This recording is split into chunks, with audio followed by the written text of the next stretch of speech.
In 8 BCE, Augustus, Rome's first emperor, stood at the pinnacle of power yet faced a crumbling inner circle. With his trusted allies dead and his heirs untested, could he hold together an empire stretching from the Rhine to the Euphrates? Join us as we explore the dramatic twilight years of Augustus, where betrayal, rebellion, and ambition threatened to unravel his life's work.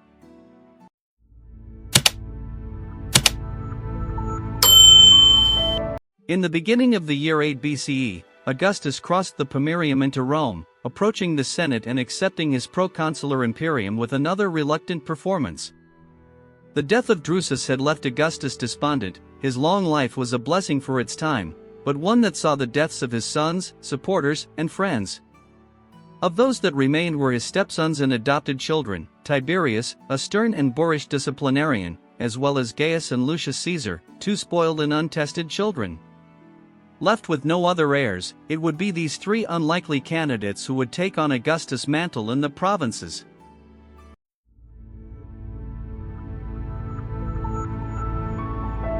Despite Drusus' sudden death, the majority of the Germanic world saw fit to maintain peace with the Romans. Tiberius, now the only man Augustus could truly rely on, was sent north to the Rhine while Augustus presided over a massive conference of envoys from every tribe in the newly acquired province of Germania. The Sicambri, however, arrived late to the negotiations, prompting Augustus to order their diplomats imprisoned and hostages killed, sparking war. Tiberius led the army across the Weser, subdued the Sicambri, and captured their king, Melo. In a conciliatory move, 40,000 Sicambri were resettled in Belgica.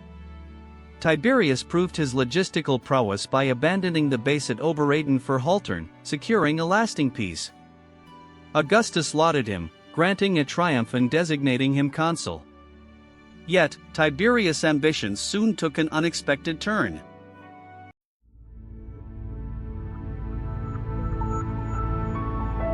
The next year was uneventful, save for a brief sojourn by Tiberius in Germania.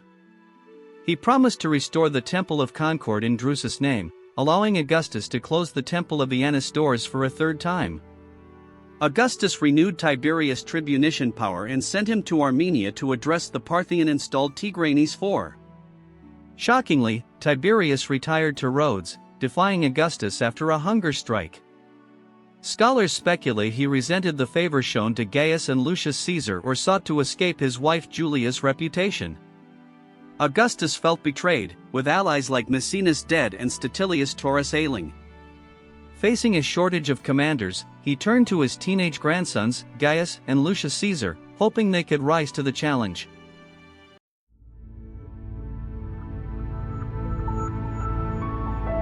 Gaius Caesar, having served under Tiberius in 8 BCE, turned 15 in 5 BCE, donning the toga virilis and becoming princeps juventutis. This role tasked him with leading a turma of youths, honing his skills in horsemanship and leadership. Meanwhile, Augustus relied on legati to manage the eastern frontier. Publius Sulpicius Quirinius led legions against banditry in Anatolia, while Publius Quinctilius Varus governed Syria during King Herod's death in 4 BCE.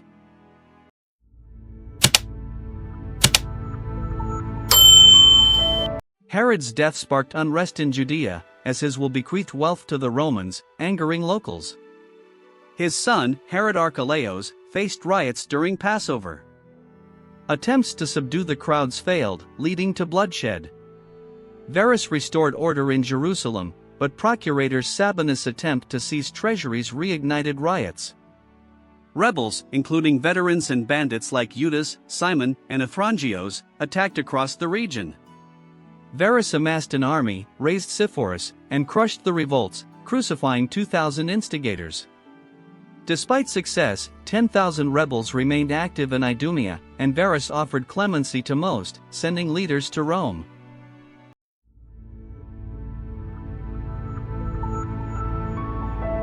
In 2 BCE, Augustus was named Pater Patrii and held his 13th consulship, cycling new officers through the role. Lucius Caesar came of age, appointed princeps juventutis and augur, and joined Gaius in organizing the Lusus Troiae. The Forum Augusti was dedicated with grand ceremonies. Gaius departed for the Danube but showed little military aptitude, a concern as Parthian tensions rose. In 1 BCE, a Parthian-backed revolt installed Tigranes IV in Armenia. Augustus sent Gaius, now Orienti Praepositus, with experienced commanders to stabilize the region.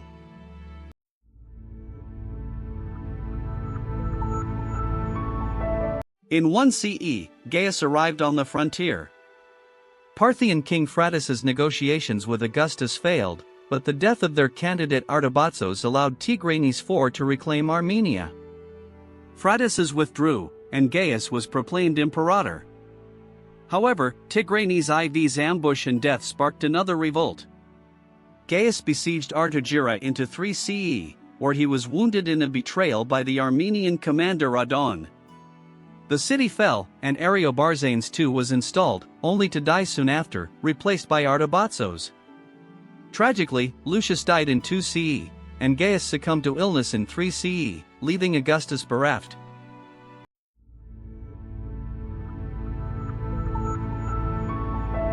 With his heirs gone, Augustus adopted Tiberius, who returned from Rhodes in 4 CE. Germania faced revolt, and Tiberius subdued tribes like the Canaanophates and Cherusei, establishing a fortress at Anrepin. In 5 CE, he crossed the Elbe, conquering the Chauci and others, and prepared to face the Marcomanni. However, a massive revolt in Illyricum and Dalmatia loomed, threatening Augustus' empire like never before.